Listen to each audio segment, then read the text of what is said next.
Bonjour et bienvenue dans Business Africa, je suis Afolake Oyinloye. À suivre, les institutions de microfinance de la CEMAC ont jusqu'à janvier 2020 pour se conformer au nouveau code réglementaire régissant l'activité selon la Commission bancaire de l'Afrique centrale. L'augmentation des tarifs sur les services de télécommunications en République du Congo est-elle une mesure excessive? Nous essayerons d'y répondre dans cette édition de Business Africa. Et les experts soutiennent toujours que l'entrepreneuriat des jeunes est la clé pour l'ascension de l'Afrique.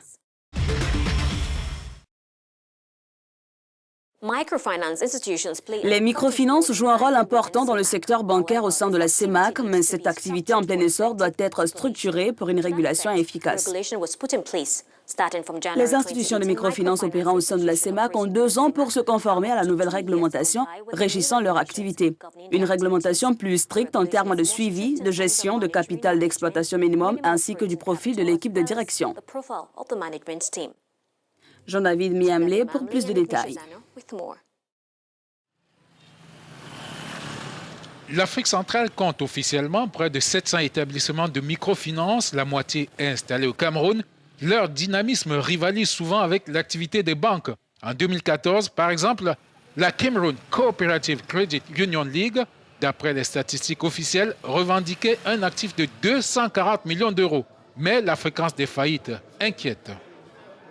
Entre 2002 et 2014, le Cameroun, à lui tout seul, a connu plus de 200 faillites d'établissements de microfinance et ayant emporté plus de 45 milliards de francs CFA pour les épargnants. On ne pouvait pas continuer à supporter une telle dérive, raison pour laquelle la commission bancaire a insisté sur la modification des textes en mettant l'accent sur la gouvernance d'entreprise. Dorénavant, l'accent sera mis sur la gouvernance. Les établissements de microfinance seront gérés par un personnel qualifié et agréé. Vous allez constater que les responsables, y compris même les membres du conseil d'administration, doivent être agréés ou bien validés par la COBAC, ce qui de plus en plus va confier la gestion des établissements financiers aux professionnels, mieux que par le passé. Les contrôles internes seront renforcés. Les montants de crédit accordés aux actionnaires ne devront pas excéder 50 millions de francs CFA. La microfinance, aux côtés des opérateurs de téléphone mobile, a contribué à améliorer de façon significative le taux de bancarisation, qui est parti de 6% à 22% au Cameroun. Mais à côté de cette croissance, à côté de cet actif positif, il y a encore des freins. Le premier frein, c'est les impayés, le poids des impayés. Alors que le taux d'impayés tolérable sur international est de 5% à 30 jours, dans la sous-région Afrique centrale, on est autour de 15 à 20%. Les gestionnaires des microfinances en Afrique centrale ont jusqu'à janvier 2020 pour se conformer à la nouvelle réglementation.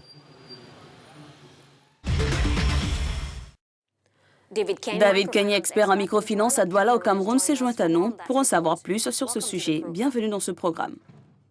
D'accord, merci. Quelle est l'importance de la microfinance en Afrique en général et sa contribution au développement? La microfinance joue un rôle important dans le développement économique en Afrique en général, en Afrique centrale en particulier. La microfinance a permis d'améliorer le taux de bancarisation des différents pays. Afrique du Nord, en Afrique de l'Ouest, en Afrique centrale. Ce taux de bancarisation a été multiplié au moins par 3 pour certaines régions et même par 4 par d'autres. En Afrique centrale, par exemple, le taux de bancarisation est parti de pratiquement en dessous de 10% à pratiquement 18 à 20%. C'est grâce à la microfinance et grâce aux produits d'innovation technologique qui utilisent la microfinance comme outil de vulgarisation qui ont donc permis à améliorer ce taux de bancarisation. Et le deuxième important de la microfinance, c'est le fait d'avoir permis à la grande majorité des personnes inscrites au système bancaire classique à accéder au crédit. La microfinance a aussi permis de l'éducation financière à amener la finance informelle à sortir du maquis financier. Selon vous, quels sont les enjeux des nouvelles réformes? Les principales innovations de cette réforme portent premièrement sur le niveau du capital minimum qui, pour les sociétés anonymes, est passé de 50 millions de francs CFA à 300 millions de francs CFA. Et pour les États de microfinance de troisième catégorie, qui est passé de 25 millions à 150 millions de francs CFA.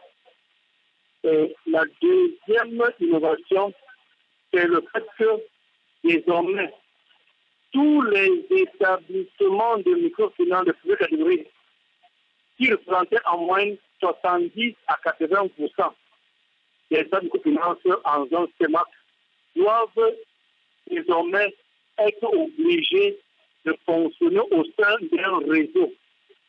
L'enjeu et l'avantage de fonctionner en réseau, c'est que à la tête du réseau, il y a un organe soutien qui joue un premier rôle de supervision. Un premier rôle de supervision pour contrôler ces EMS, pour les auditer, pour les former, pour améliorer le système d'information afin de les rendre plus compétitifs, plus viables.